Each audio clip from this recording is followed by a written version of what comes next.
You're listening to the Armchair GM Sports Network.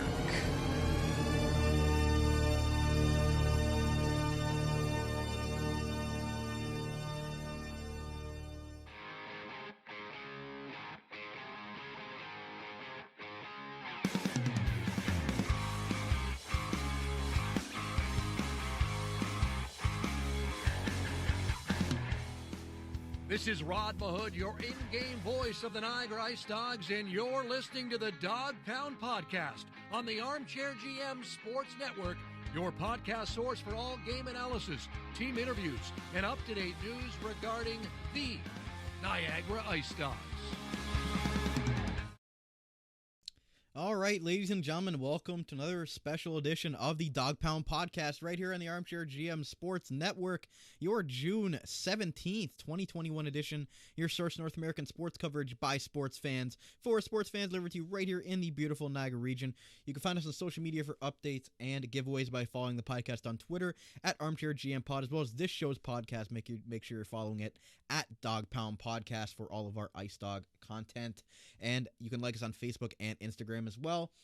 We are on many different platforms for you, including Spreaker.com, the free Spreaker app, Spotify, Apple Podcasts, Google Podcasts, iHeartRadio, CastBox, and Deezer, and now in video form on YouTube. So make sure you're giving us a like, subscribe, and smashing that bell icon for all updates regarding new episodes on our channel.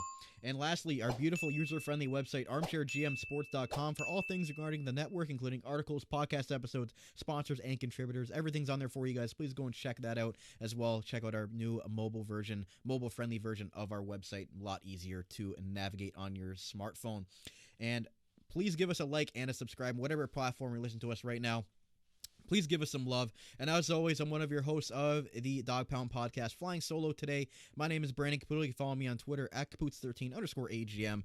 Both my co-hosts were unavailable for tonight's episode, but that's okay. I'll do it solo. I'm expecting the arrival of Niagara IceDogs defenseman Isaac Enright, and really excited to talk to Isaac about kind of what's been going on the last year with him and how he's kind of preparing for the OHL season, and as well, an exciting time for him. He's on the NHL Central Scouting list, currently ranked 131, so it might be a big summer for Isaac in that regard as well. But going into his next season with the Niagara IceDogs, he's going to be chomping at the bit, I'm sure, to be back on the ice. So hopefully gives IceDog fans out there a little bit of insight to his career, and going over some few personal things as well about growing up as a hockey fan, and what teams he cheers for, things like that, what other sports he enjoyed playing. So hopefully you guys enjoy it, and enjoy another player episode of the Dog Pound Podcast. So let's get right to it. Here is our special edition interview with defenseman of the Niagara IceDogs, Isaac Enright. Enjoy.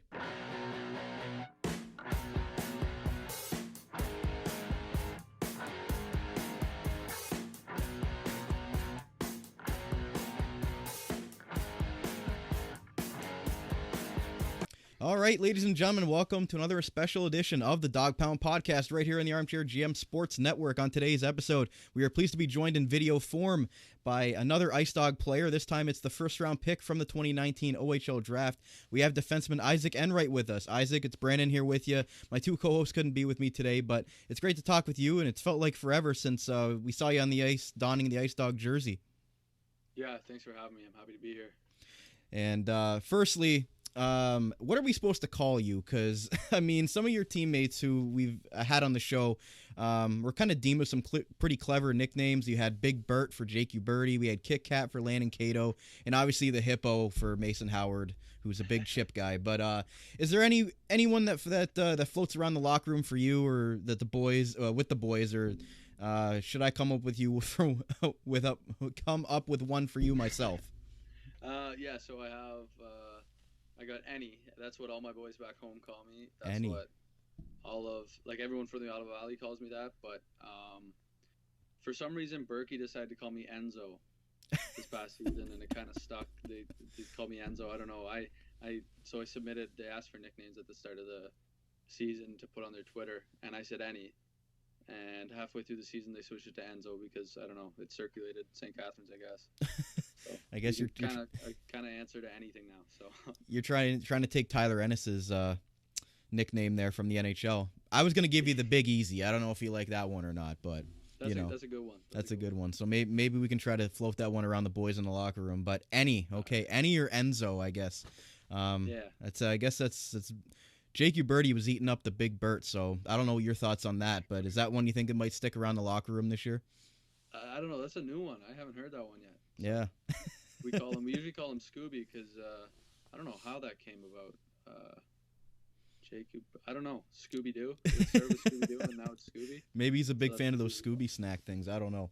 But with that said, on the article that was done, I guess 2 years ago, I guess you could say, on the IceDog website, it was basically behind the numbers and why certain players wear certain numbers. I think yours said something along the lines of because number 4 was a defenseman number, so not the greatest answer, but is there a reason why you wear number 4 other than that, or was there a favorite number growing up that you really liked as well?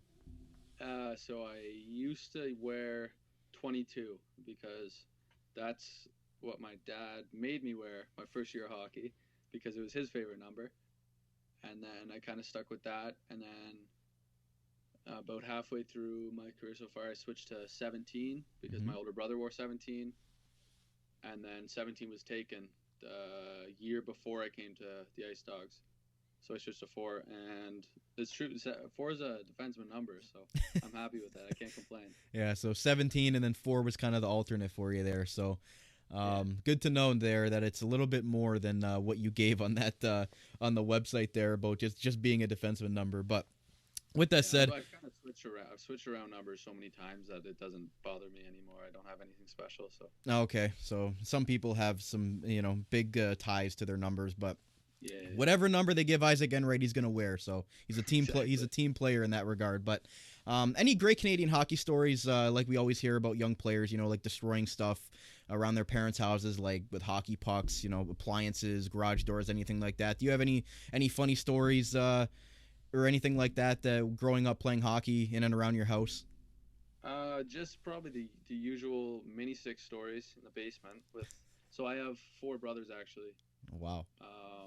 And we always run we used to run mini six games in the basement, and my dad had it as a man cave at one point, and then it just kind of turned into a rec room where everything was broken. There was there was more holes than there was walls at some point. So it was just body contact, no equipment, just killing each other the whole time. So. Oh, with that many boys, I mean, I'm sure he was expecting that to happen. With those it getting pretty competitive. I'm sure those games, maybe drew some blood at times. But are they expecting you or your brothers to pick up the tab on any of these things if you guys go on to have successful hockey careers or anything like that? Pick up what? Sorry. Pick up the tab on the bills for the things that you guys have destroyed in the basement. Yeah, I don't know. I'm not too sure.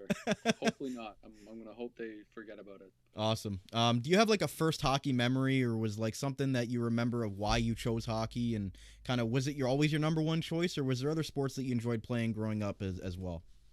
When I was younger, I really liked soccer for a few years, and then I kind of switched to softball. Softball was bigger in the area, and so I was actually homeschooled up until grade 3. And grade 3 came, and all my friends at school played softball, so I'm like, I'm gonna be a softball player. So I played that. I was pretty good at that. I'm a lefty, so I played first base. And I remember at that point, there was days where I would try to get out of going to hockey because I'm like, no, I'm a softball player. I'm not going to hockey, whatever. And then finally it just kind of stuck. I had some really, really fun teams, some good coaches when I was younger, and they kind of helped me fall in love with it. But. And we spoke before we went on air here. You're a golfer as well. Was there any aspirations to be a golfer? Are you a lefty as well in that regard too? No. There's no drive to be a professional golfer. I'm probably the worst golfer in the league, but no, there's no drive there. Okay, Just a good time. It's hockey or nothing for Isaac. So. But maybe you can get that softball career going again. I ran a men's league softball team when my, I guess pro we'll call it pro sports career ended, and it's a lot of fun. So if you get a chance to do that, I highly recommend it. And as long as you know that it's competitive, but it's definitely you definitely understand that it's beer league. But with that said, did you ever consider being a goalie or a forward, or were you always wanting to play defense, or did you kind of grow up, maybe playing a bit of forward and then switch to D? What's the situation there?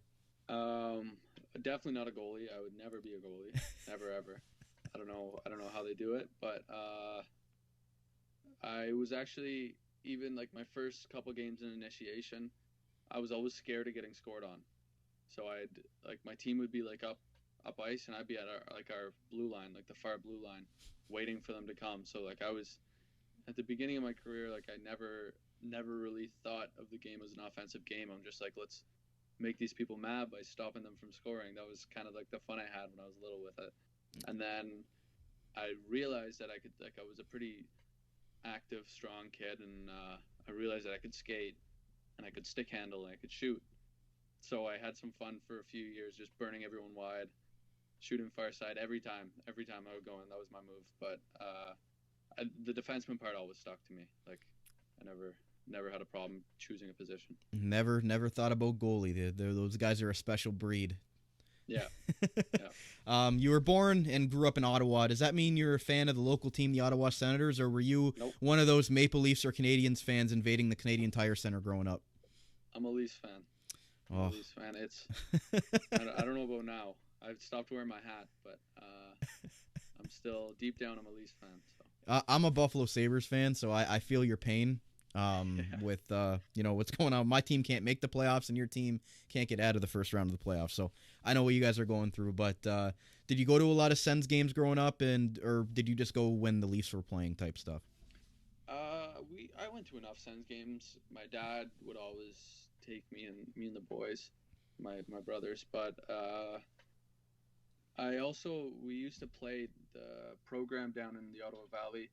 They set up games, like the intermission games for the kids at the CTC. So I was there.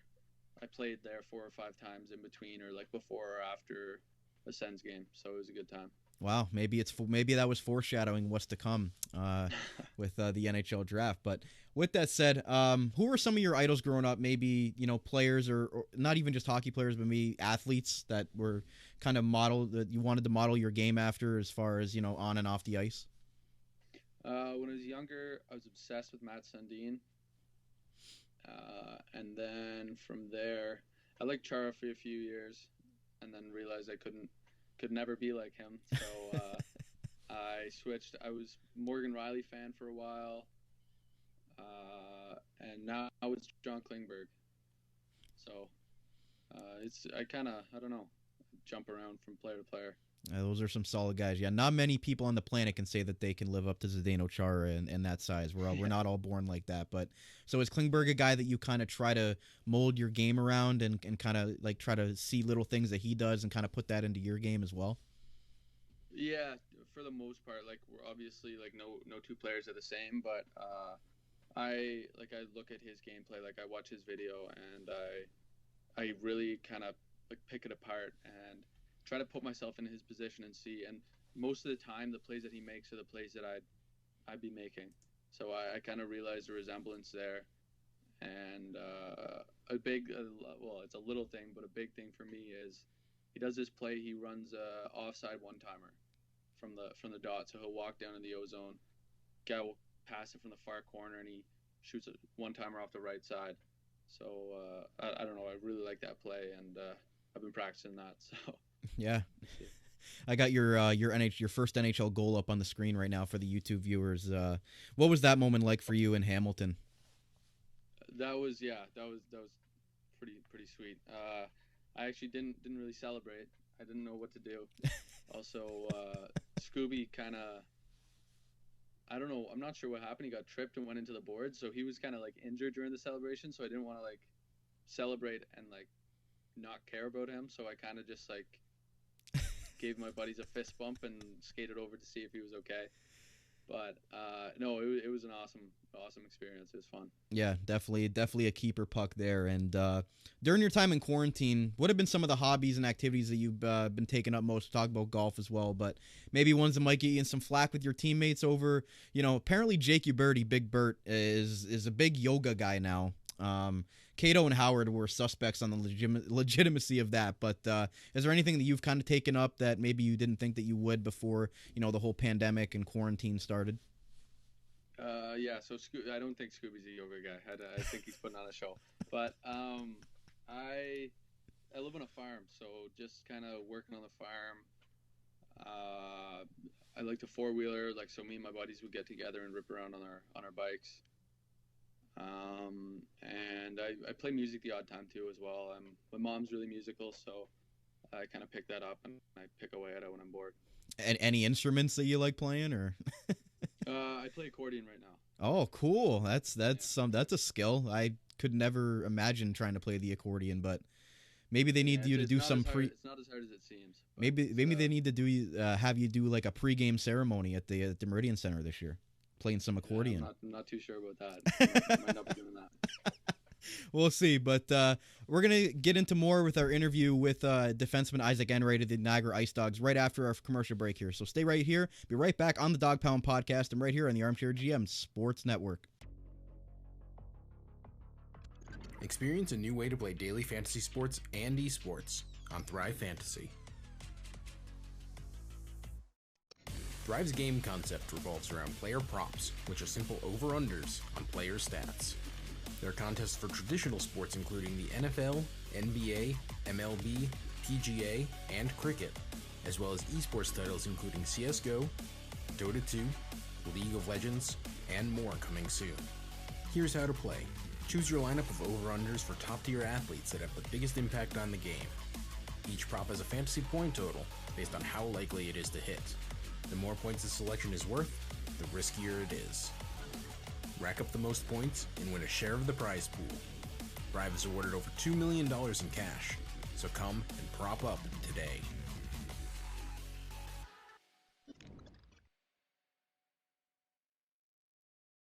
You're listening to the Armchair GM Sports Network, the Niagara region's best local source for North American sports podcasting coverage. By sports fans, for sports fans.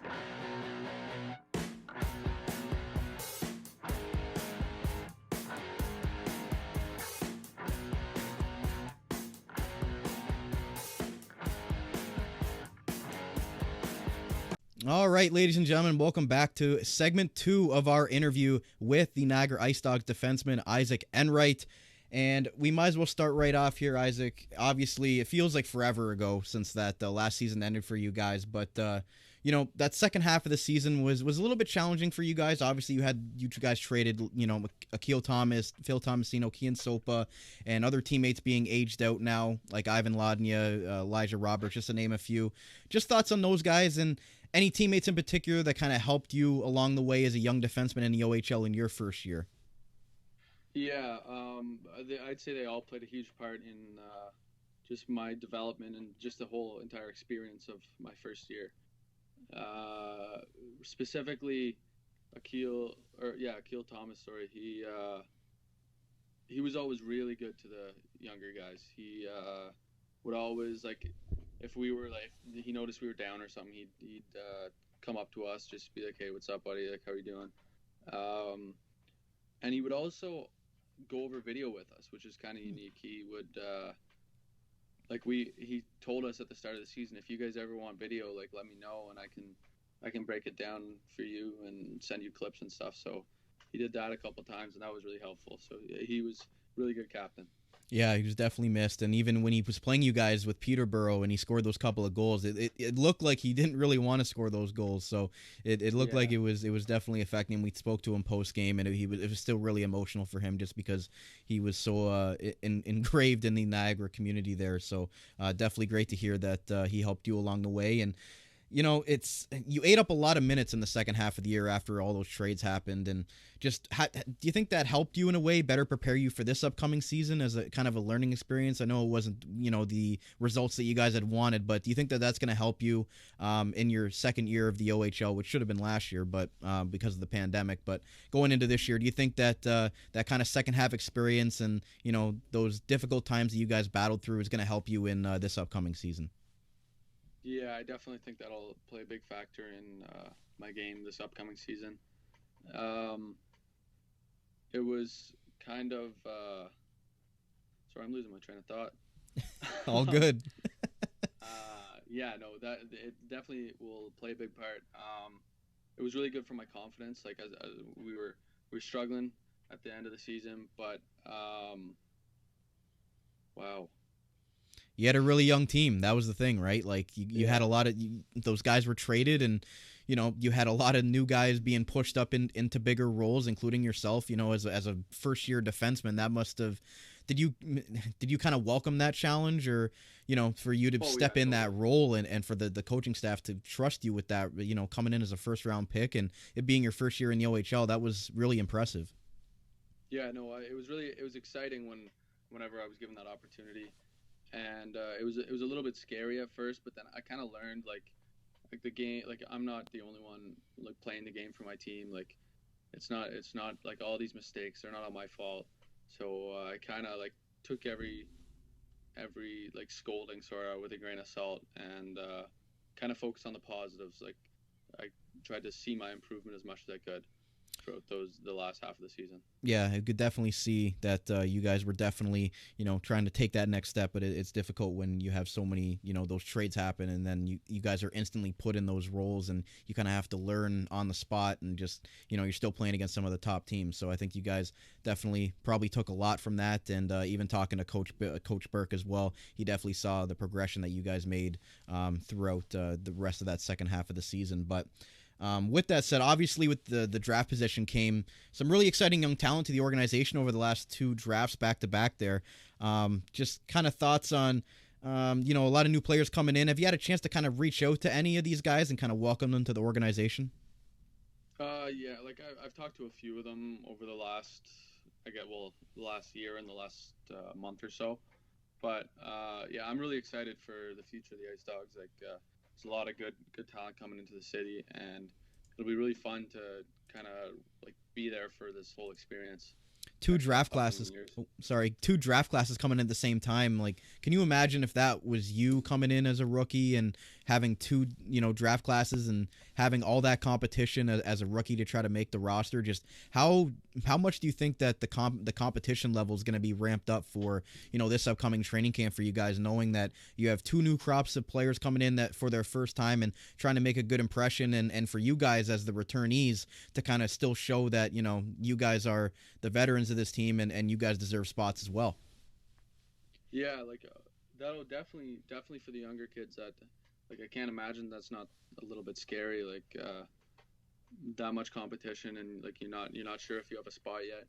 But honestly, I think it'll benefit the team as a whole. Like people are going to put in so much more effort throughout the season, and they know that like, hey, like if I'm a fourth line guy, like I got to work my butt off, or I could be replaceable here in the next few weeks. So I think it'll put pressure, but good pressure on the team. Yeah, absolutely. So, how much did you miss? Obviously, you obviously miss being on the ice, and how much has that fueled you even more with the way that last season ended for you guys, especially as an NHL draft hopeful here? Have you been in contact with the coaching staff and communicated on what they expect from you, kind of, in the off-season training and checking in on you both physically and mentally as well? Yeah, so I've been in touch with both Joey and Billy the entire lockdown here. They've always been good to check up on me, see how I was doing and stuff, see how I've been training and everything. And yeah, I'm like, it's crazy. You never really realize how much you miss a game until you can't play it for a year and a half, right? So I'm really excited to get back in the M Center. Yeah, for sure. And obviously you were drafted 17th overall in 2019 as a first round pick. seeing the virtual OHL draft these last 2 seasons, just how much did you feel for the guys who haven't had the proper welcome yet into the leagues or with the organizations, getting to go to games, and especially for the guys down here in Niagara that are drafted to the IceDogs, just being in the Meridian Center and having that, that welcome, and being in those games with those great atmospheres with the great crowd that Niagara always has, game in and game out. Just how much do you think that process hurt them, not being able to kind of experience that whole kind of just inside and out of the organization that you got when you were first drafted? Yeah, so like when I was drafted, like that meant so much to me. But like looking back at it now, just like the feeling when I got picked, and like going like through all those emotions was so much bigger than like when I came down to visit. Like just the actual moment I got drafted and the moment I met the team, which they're not going to miss out on at all. Like I think they'll still get their welcome. Like it's a blast. Yeah, hopefully they do get the proper welcome, and I was talking to Coach Burke last week, and even he was saying about the guys that are no longer going to be able to return, that have kind of been aged out. How much would you like to see those guys back, those teammates of yours that won't be back next year because of the overage rule in the OHL, and kind of them having their proper farewell send off that they didn't have because there was no season this year? Yeah, that was really upsetting. There's some overage guys that we got our season cut short with, and the guys last year as well that I'm really going to miss. I was actually golfing with one of them today. Adrian Beraldo, Bear, was out with me today. It was me, him, and AJ Cook. Oh, wow. And then one of Bear's buddies, yeah. Wow, it was an IceDogs foursome almost on the golf course there, getting prepped up for the hockey season. But how were you able to keep a positive mindset for the postponement of the OHL season before it was ultimately canceled last month? Were there any challenges that you had to overcome mentally and physically with the waves of the pandemic? And we all struggle at times. Was there any motivational goals that kept you going, like, the NHL draft possibility, teammates, coaching staff, family, friends, things like that, kind of to help you through that process? I think, like, as hopeful as you can be with the whole season starting up, like, it was getting pretty late, so we kind of all knew before the announcement was made. But I tried to just see it as much of a positive as I could. Just like take advantage of these next few months to train. Like I love training. Like I used to be like dread going to the gym and skating, but like that's what I live for right now. So I'm really just trying to take advantage of these next couple months and have a big season next year. Yeah, coming into training camp, that's going to be big. And obviously you missed out on your second year in the OHL, like I mentioned earlier. Technically, this coming up will be your second year, but it should be your third. How much stronger and bigger do you think that you've gotten since we last saw you on the ice in general? Quite a bit. It's funny. Some teams will ask me, like on my scouting report, it says that I'm 5'10" and 170 pounds. And I'm 6 foot, 195 pounds right now. Wow.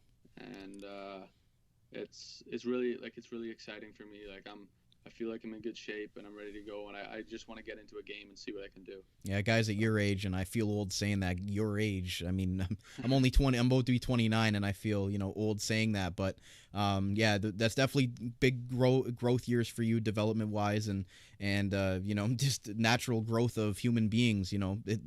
Like we mentioned last week, you can see a guy in the sheet says he's 5'9". He shows up at training camp, he's 5'11" or 6 foot, and they're saying, "Who's this guy?" Exactly. Completely different guy that shows up. So it might be a completely different Isaac Enright when we finally get you back in the Meridian Center. You might have to do a jersey up from the last one that you wore there. But you mentioned that you felt acclimated as a young D-man in the league. You're going to feel more comfortable coming into your second training camp now, even though you've had the year off. But just in general, you kind of know the lay of the land a little bit, and you think that that's going to help you, be a benefit for you as you guys going into training camp, and then as the season progresses. I definitely think that'll help. I think that like the biggest thing was I was nervous the last time I went in. And now, like, I'm going to know over half the team. Like, I'll know all the guys. That was a big thing for me, was just going in kind of alone. Like, I just moved 6 hours away and I'm not even on the team yet, and I'm living with this strange family that I don't know, and all these guys. Like, it's crazy. But yeah, once I got settled in, it was a game changer, and I think just being comfortable here, like even being comfortable in my billet house my billet house, the rink, everywhere, like school, so much better for me. And it's kind of, hard to say because you don't know what the other players are going through. But do you think that, when that season starts with the long layoff, do you think there'd be any nervousness and maybe time to get reacclimated and get you guys back up to game speed and the high level of intensity that it takes to be an OHL hockey player? Just how much do you think that it might be a little bit of a transition for you guys to kind of, get back to that level that you guys were before the shutdown? Yeah, it'll definitely take a few games. But I think the compete and the effort's going to be there for everybody. Like, everybody's missing it so much. Like, we're just trying to get started right now. And like, people, like, for myself, like, I don't even know, like a 2-on-1, like, what's that? Like, what am I talking about? But yeah, it's going to be weird. It'll take a few games for sure. But once we get settled in, I think we'll get the ball rolling from there. And your GM, Joey Burke, had some very high praise for you. Without the OHL season this year, you were, in his mind, a no-doubt NHL draft pick who had no exposure this year, missing out on the U18s with your age and when you were born, and that you should probably be a second or third round pick talent if given the opportunity. Is that something that you think of about the what ifs with the OHL season, or are you just kind of trying to not think about that too much and just focus on making a good impression on teams going into the draft process? Yeah, like, it's not my decision. I don't make the picks, but I'm really excited to see what's in store for me. I'm not too worried about it. At like the first few months of the year, I was kind of stressing about it, like oh no, like this might be the end. But the reality is it's not. Like, this is just the beginning.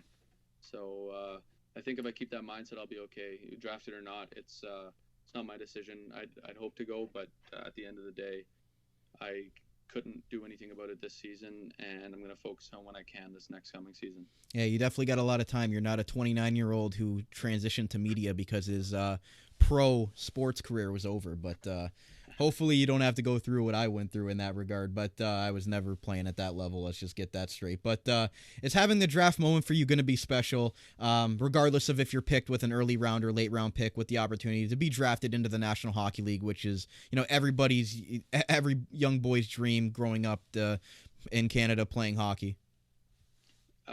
Yeah, it's not just a young boy's dream. That's still some old boys' dreams. Like, I'm super excited. That'll, like, honestly, it'll be like, if that happens, unbelievable, dream come true.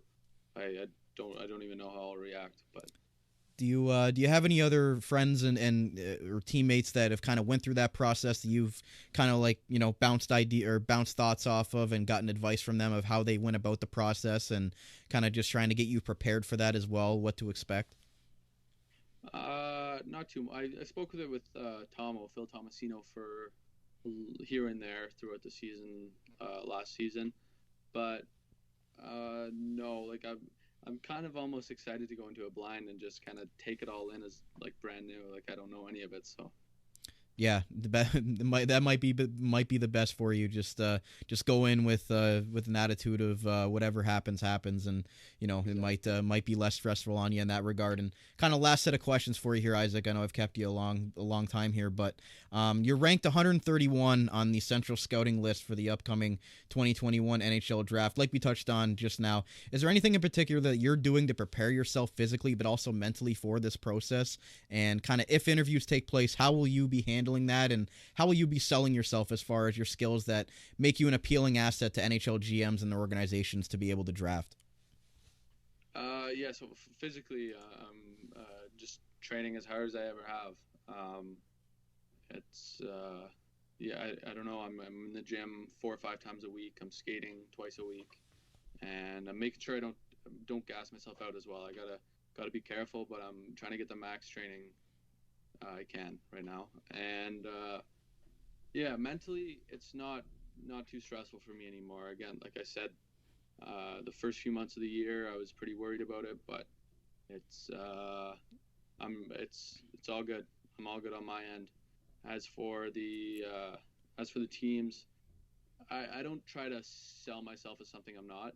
I kind of like a big thing for me is honesty. So I just tell it to them straight. Like, I'm not gonna go put up 50 goals in a year, but I'm gonna be there for you every night. I'm gonna be a consistent defenseman, right? So I tell them how it is. I try to just be myself and let my character do that work. Yeah, I'm sure your coaches would advocate for you there as well. And being a first-year defenseman in the OHL and, taking on as big of a role as you were asked to, I think that's definitely a good impression. And not a lot of people can say that they've done that first-year OHL defenseman. And even for the guys we see drafted in the NHL and try to become, rookie defensemen, that's a very tough position.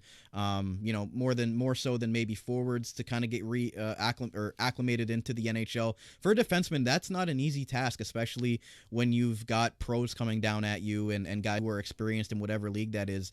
The defense position is definitely one that takes some time to get used to, and it could be, like you mentioned, it definitely could be stressful and kind of hard to adjust to at the beginning, especially as a young player.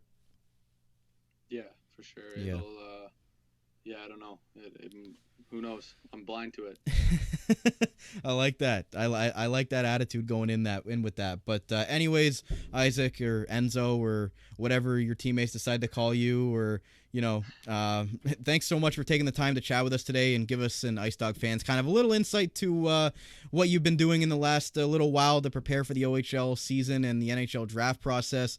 I know, my co-host and myself wish you the best of luck in the draft process. We're hoping for the best for you, and hopefully we're going to talk to you again in the fall, fingers crossed, for an OHL season and talking, maybe about you being drafted into the NHL. And, if that happens or if it doesn't, I'm sure we're all going to be excited for you for what's to come for you guys in the 2021-2022 OHL season. So be safe, and hope to talk to you down at the Meridian Center, in a packed Meridian Center that we missed out on this year, and I'm sure that you guys are dying to get back on the ice as well. So we're excited to see the next steps in your hockey career, and wish you all the best in that.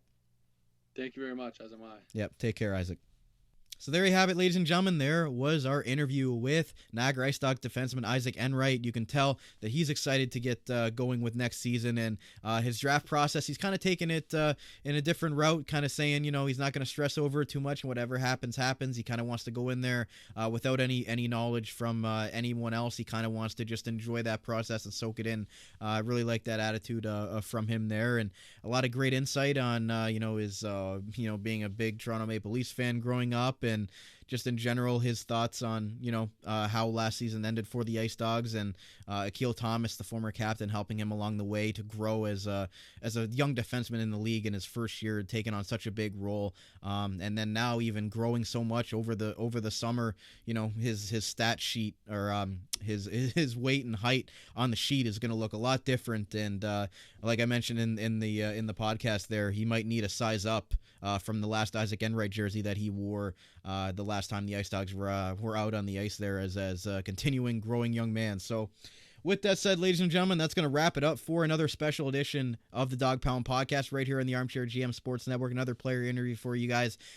Stay tuned for later in the summertime. Hopefully get GM Joey Burke back on to discuss the draft and the import draft later on this month, and maybe we'll get more players on, maybe a couple of the draftees. We'll see how that kind of goes, but really looking forward, fingers crossed, to the Meridian Center and the Ice Dog season in the fall of 2021. So we are your source of North American sports coverage by sports fans for sports fans, delivered to you right here in the beautiful Niagara region. As always, I'm one of your hosts of this podcast. My name is Brandon Caputo. You can follow me on Twitter at Caputs13_AGM. As well, make sure you're following us at the Dog Pound Podcast on Twitter, and our Armchair GM Pod Twitter account at Armchair GM Pod. A big thank you to all of great sponsors help put us on, support the network, keeping the show on the air, and a big thank you to all of you viewers out there and Ice Dog fans for tuning in and listening along for another great player interview episode. This has been the Dog Pound Podcast on the Armchair GM Sports Network, by sports fans for sports fans. Go Dogs go, bark, bark, bark, and we'll see you guys again very shortly. You're listening to the Armchair GM Sports Network.